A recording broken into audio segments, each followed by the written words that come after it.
ਅਸਲਾਮੁਅਲੈਕਮ ਜੀ ਇਹ ਤੁਹਾਨੂੰ ਸਬੂਤ ਦੇ ਨਾਲ ਵੀਡੀਓ ਦਿਖਾਉਣ ਲੱਗੇ ਆ ਤਾਂ ਦੇਖ ਲਿਓ ਕਿ ਤੁਹਾਡੀ ਅੰਮਾ ਜੀ ਕੀ ਕਹਿ ਰਹੀ ਹੈ। अगर एक ट्रांसजेंडर फील करता है उसकी आइडेंटिटी फेमिनिन है, इट्स हिज चॉइस और हर चॉइस। ये कहना जी मेडिकल बोर्ड पहले एग्जामिन करेगा, उसको सारा ये उधर अब्यूज होगा, ये उधर पैसे चलेंगे, उधर विक्टिमाइजेशन होगी।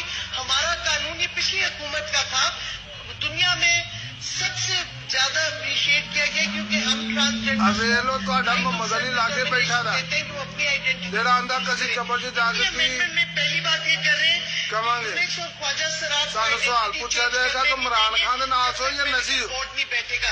ये इस बंदे दे तुसी आप तकरीर सुनी है वी कैन नॉट हैव कि ਤੁਹਾਡਾ मौलाना साहब है।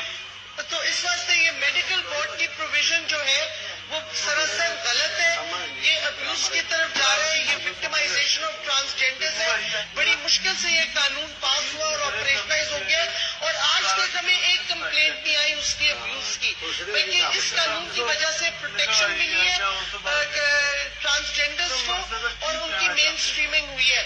और अगर पाकिस्तान हक देता है अपने शहरी को कि वो अपनी तीसरी आइडेंटिटी चूज करे तो ये उनका हक है। और हमारे पासपोर्ट और आईडी कार्ड में ये है थर्ड चॉइस आइडेंटिटी की, वो क्यों खत्म करना चाह रहे हैं? ये बिल्कुल फिर से विक्टिमाइजेशन और अब्यूज ऑफ ट्रांसजेंडर्स को इनकरेज करना चाह रहे हैं इस अमेंडमेंट से, सो वी अपोज इट। मेरी सजेशन है कि इसको अगर